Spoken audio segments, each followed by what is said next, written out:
السلام علیکم ناظرین، آپ سبھی کا میرے یوٹیوب چینل ریختہ کلاسز میں خیر مقدم ہے۔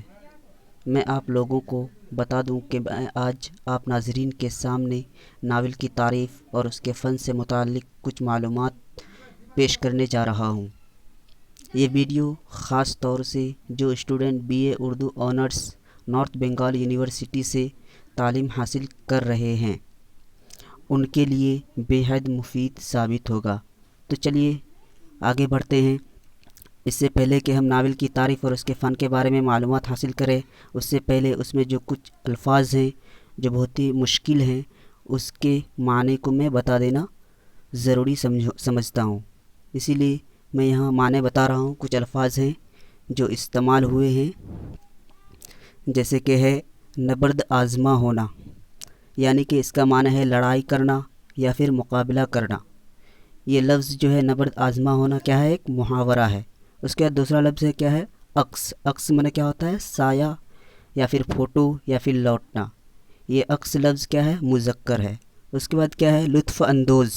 لطف اندوز، لطف اندوزی، یعنی لطف اندوزی کا معنی کیا ہوتا ہے؟ مزہ لینا یا پھر لذت حاصل کرنا۔ یہ لفظ کیا ہے؟ مؤنث ہے۔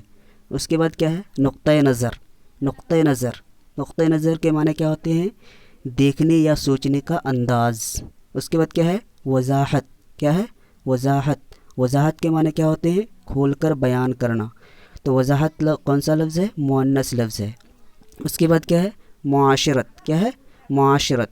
معاشرت کے معنی کیا ہوتے ہیں؟ مل جل کر زندگی بسر کرنا۔ یہ کون سا لفظ ہے؟ مؤنث لفظ ہے۔ کیا ہے؟ یہ لفظ مؤنث ہے۔ کیا ہے؟ مؤنث۔ اس کے بعد آگے دیکھتے ہیں، آگے کیا ہے؟ کسوٹی۔ کیا ہے؟ کسوٹی۔ کیا ہے؟ کسوٹی۔ کسوٹی کے معنی کیا ہے؟ جانچ یا پھر امتحان۔ یہ کون سا لفظ ہے؟ مؤنث لفظ ہے۔ اس کے بعد کیا ہے؟ طوالت۔ طوالت کے معنی کیا ہے؟ لمبائی۔ طوالت کے معنی لمبائی، اور یہ کون سا لفظ ہے؟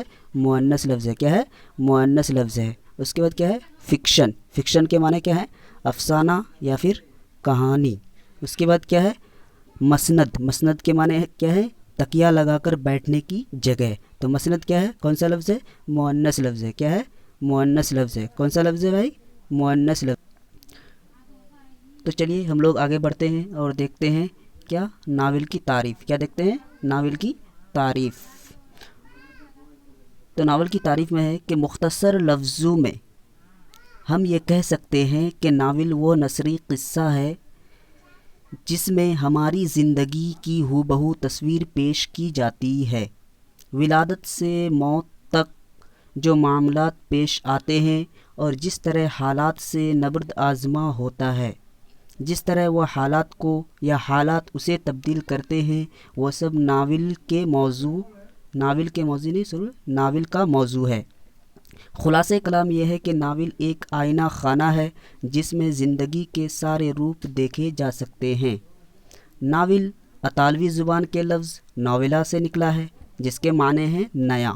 اس سے یہ پتہ چلتا ہے کہ جب انسان نے ایسے قصے سنا جس میں حقیقی زندگی کا عکس نظر آتا تھا تو اسے نیا کے نام سے یاد کیا۔ اسی طرح رابنسن کروسو کے خالق ڈینل ڈینو، جس کے سر ناول نگاری کی ایجاد کا سہرا ہے، وہ اس صنف سے حقیقت نگاری کی اور درس اخلاق کا مطالبہ کرتے ہیں۔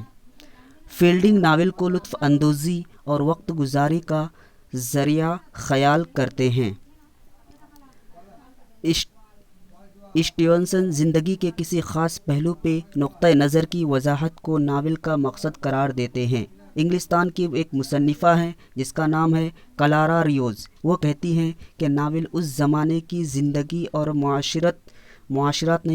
معاشرت کی سچی تصویر ہے جس زمانے میں وہ لکھا جائے۔ چلیے آگے دیکھتے ہیں کہ ناول نگاری کا فن۔ کیا دیکھتے ہیں؟ ناول نگاری کا فن۔ تو ناول نگاری کا فن: قصہ جب تک خوابوں اور خیالوں کی بھول بھلیا میں گم رہا داستان کہلایا، اور جب اس سے نکل کر حقیقت کی دنیا میں داخل ہوا تو ناول کے نام سے یاد کیا جانے لگا۔ تو دوستوں آپ نے دیکھا کہ قصہ جب تک خواب و خیالوں کی دنیا میں بھول بھلیا میں گم رہا اس وقت تک کیا کہلایا؟ وہ داستان کہلایا، اور جب اس سے نکل کر حقیقت کی دنیا میں داخل ہوا تو ناول کے نام سے کیا ہوا؟ یاد کیا جانے لگا۔ گویا ناول داستان کی ہی ترقی یافتہ شکل ہے، یعنی داستان کی بدلی ہوئی کیا ہے؟ شکل ہے۔ ناول سائنس اور کم فرصتی کے دور کی ایجاد ہے، کیونکہ آج کا انسان ہر چیز کو عقل کی کسوٹی پر رکھتا ہے، اور جو چیز اس پر پوری نہ اترے اسے رد کر دیتا ہے۔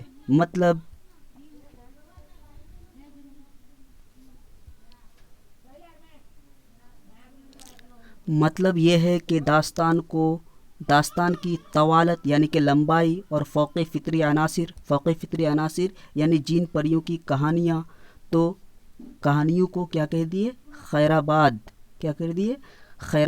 کہہ دیا گیا، لیکن اس کا بنیادی عنصر ہے یعنی قصہ بہرحال باقی رہا، کیونکہ اس کے بغیر چارہ ہی نہ تھا۔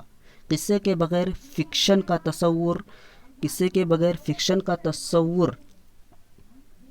تصور ہی نہیں۔ البتہ ایک تبدیلی یہ ہوئی کہ یہی قصہ حقیقت کی ترجمانی کے لیے استعمال ہونے لگا اور روپ بدل کر ناول کہلایا۔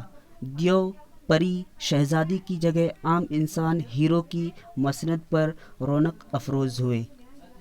آخر میں آپ ناظرین سے کہنا چاہوں گا کہ آپ لوگوں کو یہ ویڈیو اگر اچھا لگے تو لائک اور سبسکرائب ضرور کریں، اور بیل آئیکن کو بھی پریس کر دیں، اور آپ لوگوں کو اگر لگتا ہے کہ یہ ویڈیو کسی اور کے لیے فائدہ مند ثابت ہو سکتا ہے تو اسے شیئر کریں۔ پھر ملتے ہیں اگلے ویڈیو میں، تب تک کے لیے خدا حافظ، السلام علیکم۔